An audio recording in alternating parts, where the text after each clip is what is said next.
Okay, so today was a very interesting day.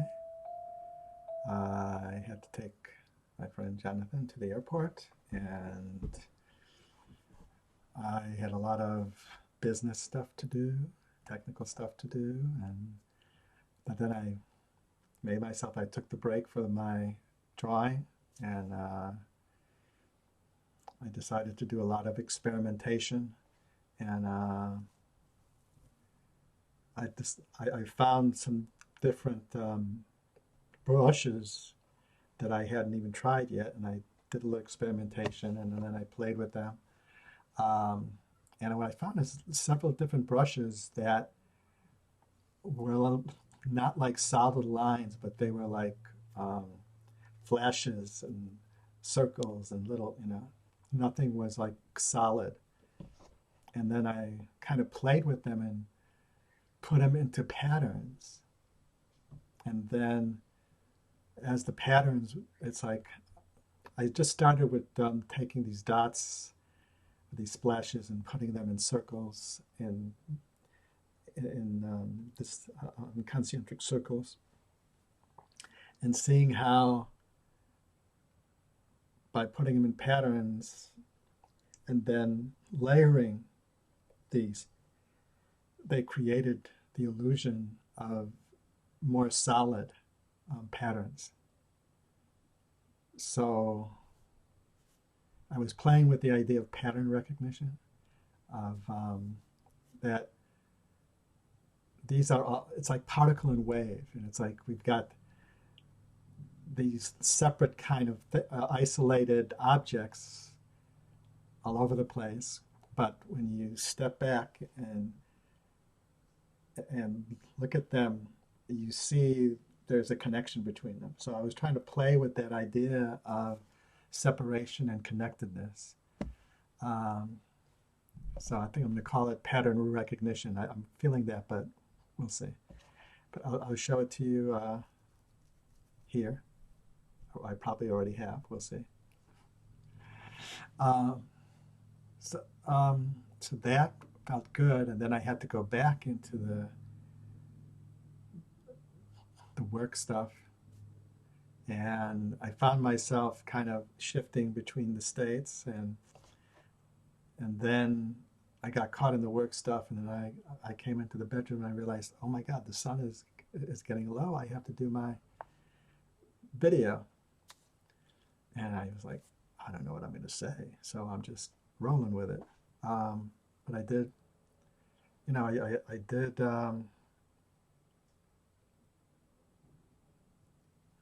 did think about some stuff today. Um, well, every day I have the Course in Miracles lesson, and today was an interesting one that basically says, "In my defenselessness, my safety lies,"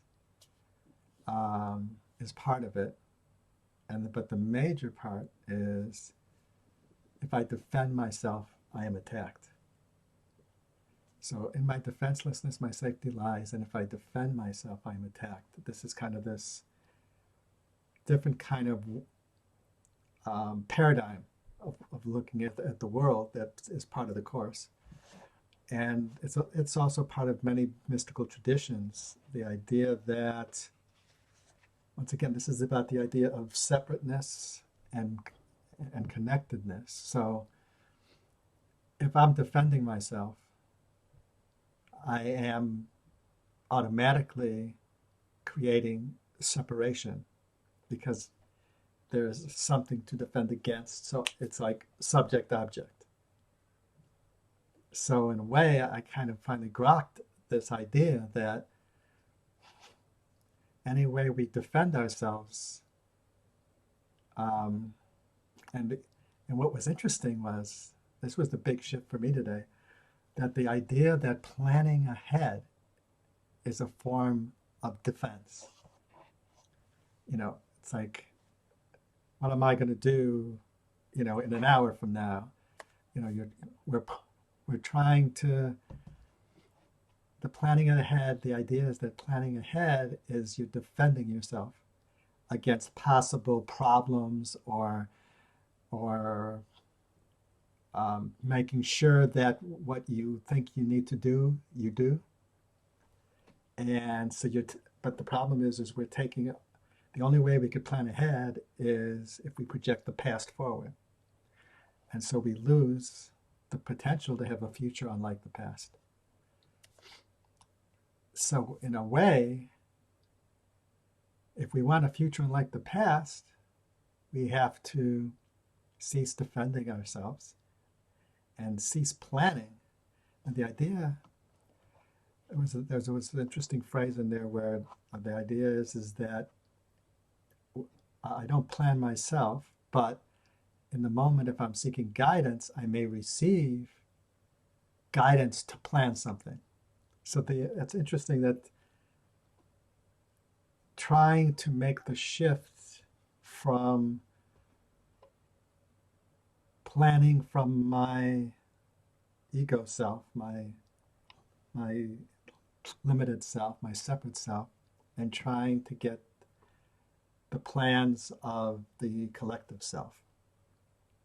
And the way to get the plans of the collective self is surrender any kind of plans that I could project from my individual self.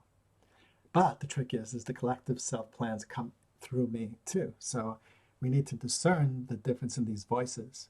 And when I say voices, it's not necessarily a voice. You know, I'm using the term voices as, you know, it's a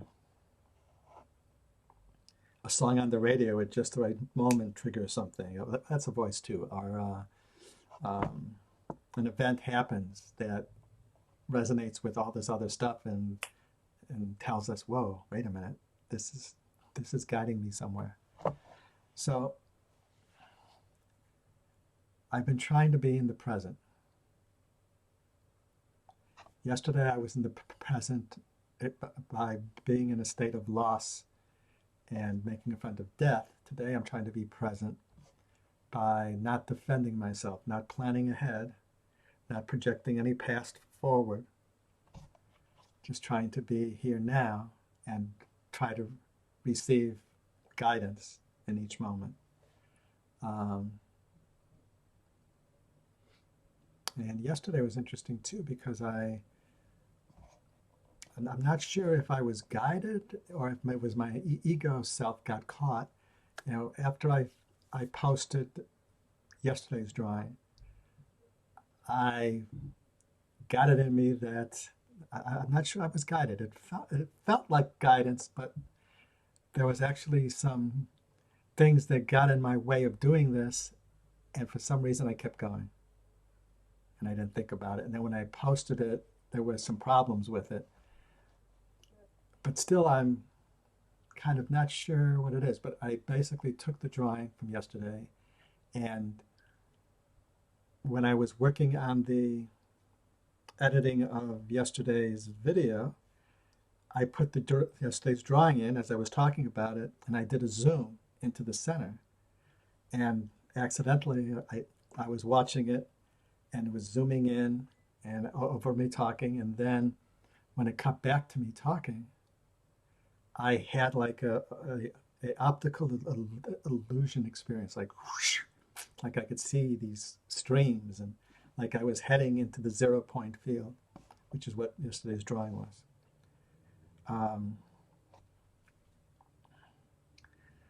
So I got to me, wait, I should share this. So I took that and I put it into its own little thing, to an 18-second little video, and I put it on Instagram too. And it was, there were all these roadblocks to it, and yet I still felt driven to go through those roadblocks. And even when I made the mistake, when I put it online, I realized on Instagram, if you have any black frames in the front, that's what shows up on Instagram when it's not playing, just a black little square. So it's probably best not to have any black frames up front and go have the picture or have whatever it is, but no black frames. I learned my lesson, whatever, but I learned a lesson. So it was a very interesting kind of state I was in, where I'm still not sure if it was really guidance and then the obstacles were part of it, or it wasn't really guidance, but then the divine says, all right, we'll work with what you got, and then made it into my lesson. So we don't know. That's one of my philosophies too, what I really believe in my experience. After I've been practicing, I've gone through every faith tradition, mystical tradition, and practiced them and studied them for the past 30 years, over 30 years. And one of the things that I've discovered, it seems universal, and in my experience too, is that the universe, there's a great quote, but I'm not sure if it's going to fit or not, but let me first say it and then I'll tell you the quote and then we'll see. The idea is that the universe takes everything we do and turns it into grist for the mill of our enlightenment. There's some things that when we're guided and we're really good, then we're on the right path. But in a way, when we go to the wrong path or the path that was not the optimum choice for us, I experience, and what many mystics experience is that the universe realigns itself and uses that. So that's, it just takes you where you're at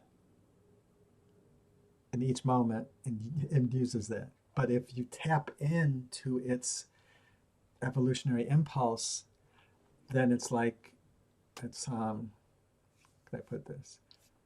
It's like the difference between crossing a stream against the current and crossing the stream with the current. So when you're tapping into the evolutionary impulse, you're going with the current. When you're going from your separate self and you're not tapping into it fully, or if you're partial, or then you're going to get some current going against you. But it's still, while there's current going against you, you could still cross the river. And then that crossing the river, then the current against you becomes your next lesson. Now, the story I was thinking of, I don't know, let's see if it's going to work, if it fits or not, or if it just came out of nowhere. There's a Zen parable, I guess, or I'm not sure what it's called specifically. It's not a koan. But anyways, the idea is that we are all rice bowls. Every being is a rice bowl. And the universe's function is to go around filling every rice bowl with rice. And if we have a full rice bowl, the universe sees, oh, full bowl, and it just moves on. If we have half a bowl, it'll put half a bowl of fresh rice in. So that's this parable, I guess, or whatever. And I don't know how it connects to it. There's a relationship there somehow, I think, how the universe operates, but I'm not sure it's the same thing. So, hey, if you figure it out, let me know. Okay, so this was a meandering one. Apologize, but I felt I need to do this. I promised to do it. I don't know exactly what I'm going to say, so here we go. I'm in the raw. Namaste. The oneness in me sees the oneness in you. Peace out. Peace in.